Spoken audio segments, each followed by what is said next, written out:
Hi everyone, this is Privet Palm Beach Presents, bringing you everything Palm Beach.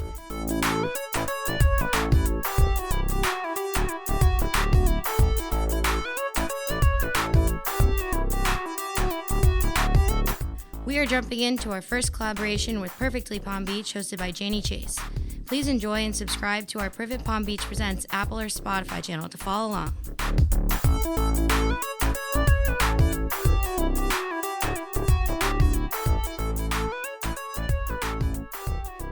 Hey everybody, and welcome to Perfectly Palm Beach. I'm your host, Janie Chase. And today in the studio, we have our favorite British men here with us, visiting Palm Beach, and we are thrilled to have them here. We've got Charlie Pragnell and Dominic Churchill and Julian Payne. And each one of these chaps do something different, but they're all good buddies from their younger days, right, boys? Yeah. Yes. Yeah. Yeah. You Okay. know, Not a all- lot of enthusiasm there, Yeah. so there must be some there must be some hidden secrets somewhere. Secrets, yeah. So let's start with you, Charlie. All of you guys have some kind of family tradition. Your family trees are super impressive and names that we all know. So talk about your business a little bit, Charlie. Tell us how important that family heritage has been to building that business. And let's just, kick it all off with you. Well, thanks for having us, first of all. Love Amy. having you guys. We're here in Palm Beach and we couldn't have been more welcomed, and everybody's been so charming. And understandably, everyone seems to be in a fantastic mood because it's such a lovely place to be, I suppose. I know, it's a happy But place. we've had a lovely time, but it's very special for us because we've been making jewelry for 175 years in London, and we're based in Stratford-upon-Avon and London, Mount Street, but we've been making jewelry for a long, long time. And this is the first time we've ever done an exhibition overseas. So Really? You've never gone to New York? No other city, really? No, we've never done an exhibition my gosh, overseas. how fun is So that? this is our first time Love it. in a long time to have done so. So we're Yeah. thrilled with Your reception. how it's gone and how friendly everybody's been, and so that's and I think actually your original question suggests it is about authenticity, and we on both sides of my family, on my father's side, they're jewelers for 3 or 4 generations, and on my mother's side it's jewelers for 6 generations. So we really are jewelers. 175 years is pretty impressive. And I think that's really just that's how it is, and with the evolution of technology and the transparency that that allows customers, authenticity does now shine through It does. I agree through with you. marketing and branding. Definitely. You got to be the real deal. I think. Exactly. And I think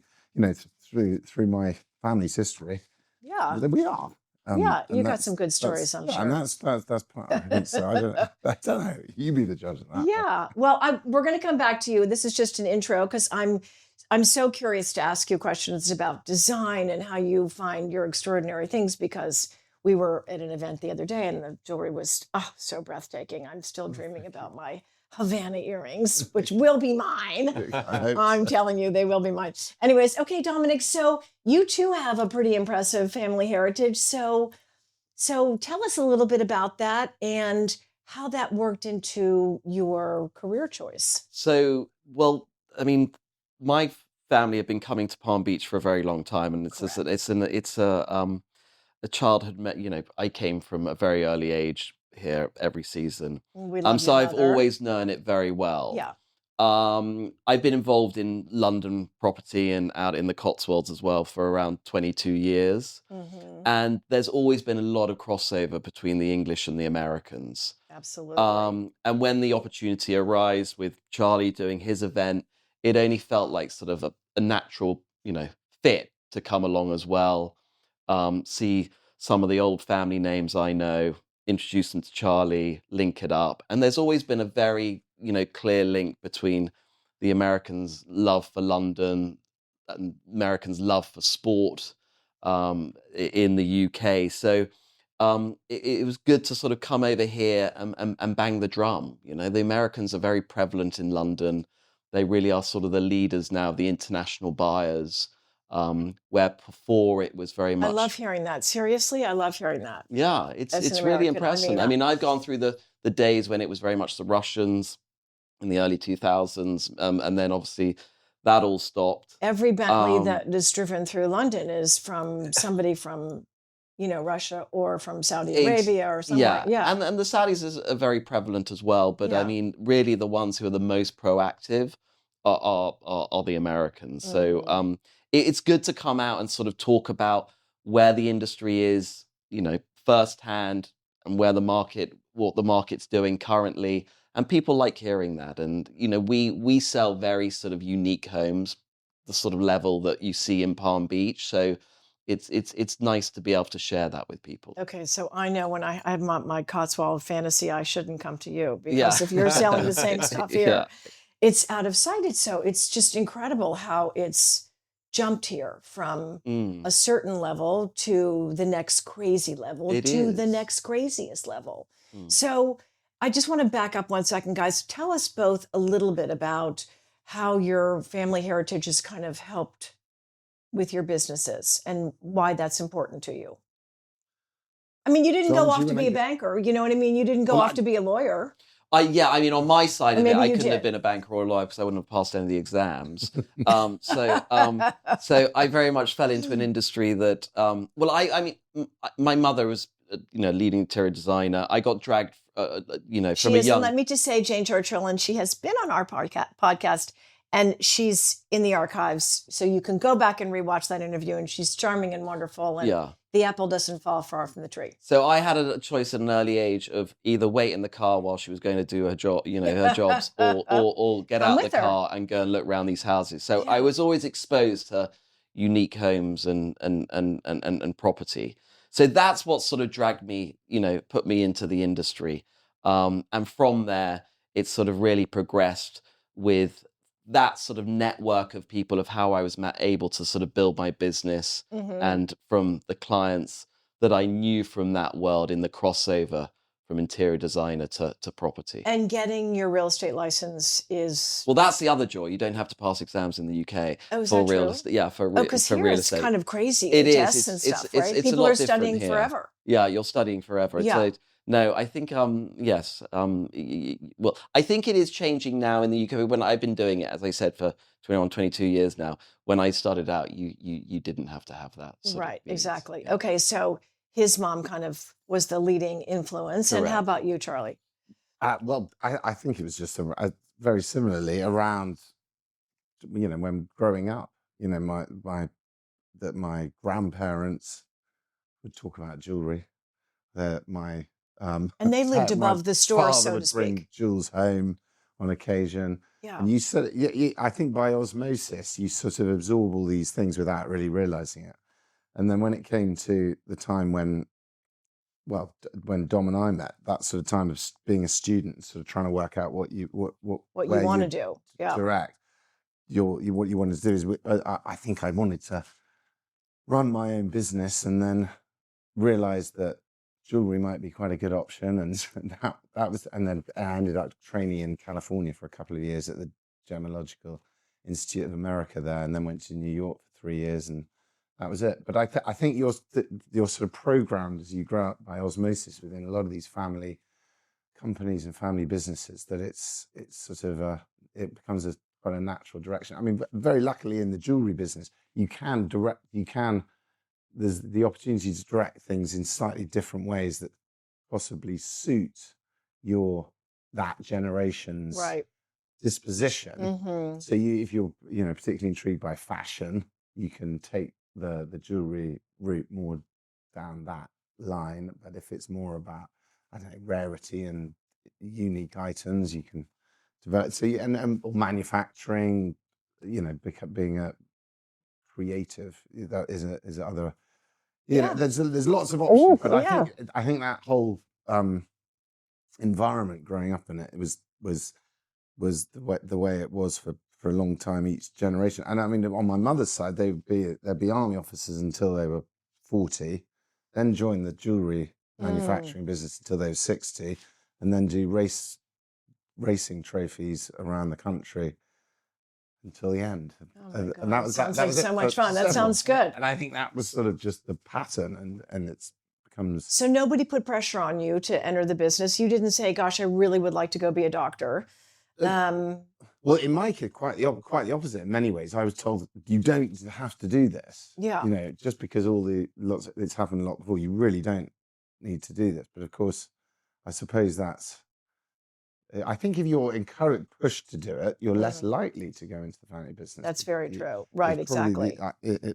but I don't know, because I only saw that. Well, and I read that your grandparents, when they started the business, they lived above the store, so to speak. Yes. And business has clearly changed over the years. But I would imagine, as a grandchild coming to see your grandparents, and there's this, really familiar, wonderful feeling about being in the business, and the home is upstairs. There must be something very, sweet and connective about it. So they moved. So my grandfather looked after Queen Mary. He was based in Surrey, working for a business down in Farnham, and he would look after her with certain elements of her enormous jewelry collection.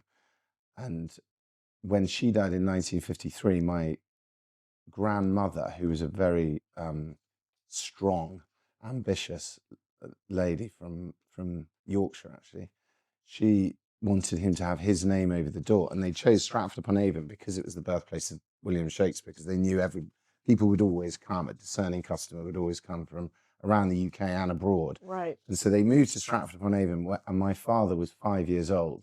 So the accounts office that's in that building now was his bedroom, and the aftercare office was my uncle's bedroom, and my office now was their sitting room for only for a couple of years while they were finding a house nearby. Yeah. But it really is that's how I it love went. that. I love that. I And mean, it's I an come odd- from a family business, so I love sort of the connection and, the influence that parents have on kids. The building itself was actually it was Shakespearean Tudor, so it was built when Shakespeare was about 30 years old by a guy called Abraham Sturley, who the academics found when we removed a ceiling that had been put in sort of the mid-20th century, we found this Jacobean ceiling, which showed his So link cool. with King James at the time. And we then learned through the academics that he was a drinking buddy of Shakespeare. So we like to think that he and Abraham Sterling and William Shakespeare had a few drinks somewhere in the building. Oh, sounds good. okay, Sounds We don't fun. know. It really does. Okay, we are going to get to you, Julian Payne, who Take is your also time. here No as rush. a mate of these guys. I just want to ask one more quick question. But it feels like these businesses have grown exponentially post-COVID. Do you think so? I kind of want Yeah, I mean, I think what's changed since COVID is the way that people live. I think this sort of idea that, I mean, definitely in the UK, that people aren't in the office sort of 5 days a week. But I think this is all due to sort of technology progression as well. Right. People So can true, work Dominic. from home. Yeah. They have the ability of Zoom or Teams. You can still very much stay on top of things wherever you are in the world. And I think that is sort of what has underlyingly changed, and that change has fed into how people live, and how people live is the type of home they buy. And so that has fed sort of hugely into my world. Mhm. And also my world as well, just, children's education, underlyingly at young age, they're at school in London, but it gets to the point where they want their children to have more space, and, Just they're like getting here. bigger. And so it's all a sort of, natural progression. But I think what COVID did was expedite people's decision making. There was something that they knew that they had to sort of do in time. It was brought forward, and that's really what has underlyingly changed. That people are a lot quicker now in making those sort of lifestyle choices. Mhm. I think it's the same here. There's Yeah. no question. I think in places like New York City, people have been called back to their offices. It's like, Yeah. so it's a little bit different, but I think the majority of people like working remotely and want to be at home. And so it does change their whole lifestyle choices for sure. And same for your business, right? I mean, it seems to it's not just walking in and buying, the anniversary, the birthday present, the wedding ring. It's so different, right? I think it's technology has meant that because we can all see what so many people, our friends and other people are doing, that there's a return to the original purpose of a jewel much more. Because in the sort of 1920s and 30s, for example, jewelers would make one item. They wouldn't make multiples of the same item. And the reason Exactly. Yeah. and the reason for that is that the jewel was supposed to represent a very specific person and a very specific emotion and embody that in a unique item because the emotion and the person were unique. Excuse me. That's fine. But in he's tearing up over it. No, it was. I'm not sure now. No, it's fine. But then there was a fashion brand. The fashion model was brought to the jewelry industry and branding and the color of the box. The partnerships all changed. But then technology has realized that has made that seem. Lots of people have got similar things, and now there's a desire to have more unique items to represent those unique occasions, and people are much more discerning and much more educated as a result of technology, and I think that's how that's affected the jewelry industry, mainly in the last, certainly at the higher end of the. Sorry, Julian, I'm getting to you, but the tiaras are extraordinary that I saw the other day. So, are you kind of the royal tiara maker? Well, that's right. There's not. We've made a few tiaras. Yeah. But the royal families have their own tiaras within the family. But a lot of those tiaras, the ones that are most popular are ones that can be worn as a tiara because that's generally weddings. A bride would wear a tiara through a family tiara, but they can be converted into, and they were made to be converted into necklaces. So they're worn much more as necklaces, but can be converted into a tiara for a special occasion. Oh, well, I didn't there's know balls that. in Vienna where everybody wears a tiara and certain Yeah. events, but generally weddings. Those Fasching balls, yeah, they're so much fun. Okay, let's get to our buddy Julian, who's been here so patiently waiting. Julian Payne, you run the King's Foundation, that both of you guys are obviously involved with, and you care a lot about aesthetics and the environment and making beautiful things, and so does the King, apparently. Yeah, so I'd love to say I run it, but I'm a trustee of the King's Foundation. I used to be the spokesman for the King and Queen. The time when I left, His Majesty said, look, it would be great if you could remain involved in some way, and the foundation is one of his main outlets for the things that he cares about outside of the statecraft, which he does day in, day out, that most people will see. But this is someone who, for 50 plus years as an adult, has championed a number of different causes, whether it was the environment, giving young people from difficult backgrounds a chance in life. And he's well known for those things. Gardens. I mean, we know him for taking care of gardens, right? Of course, when he bought his first home of his own, Highgrove, that garden was completely barren. And he was determined to bring it back and then take it beyond its original design. And what's really interesting, when you hear His Majesty talk about it, he sees the garden like a canvas. And he says, you have to think about it in terms of colour and where you want the person's eye to go. And I never really thought about that. But now, when you walk around Highgrove Garden, you will see there are patches of colour which draw your eye.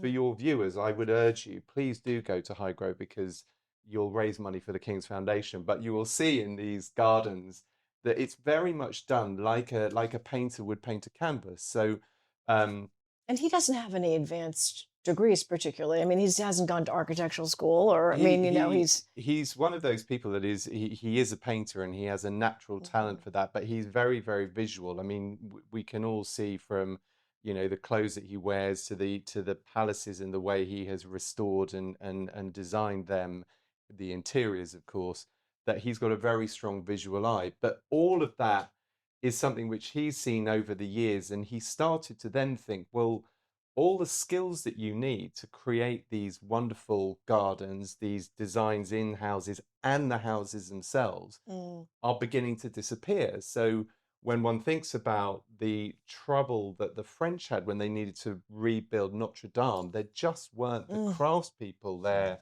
to do that. So he started to think, well, I want to protect the craftsmen and educate the next generation.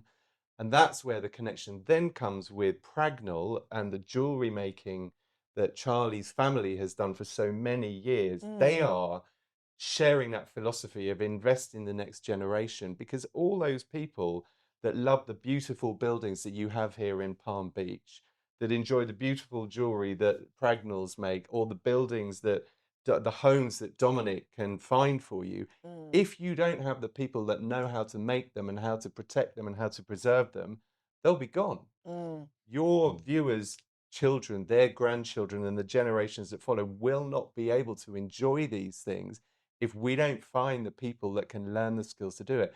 And so my role really is to raise awareness of the King's Foundation and the work they do to help train people and preserve those skills. That's a beautiful thing, because I think craftsmanship is kind of dying, and it's very hard to find people that know how to do those kinds of things. In a world where we all know that AI is changing every element of business, whether it's how you buy a home to the things you can discover about your jewelry.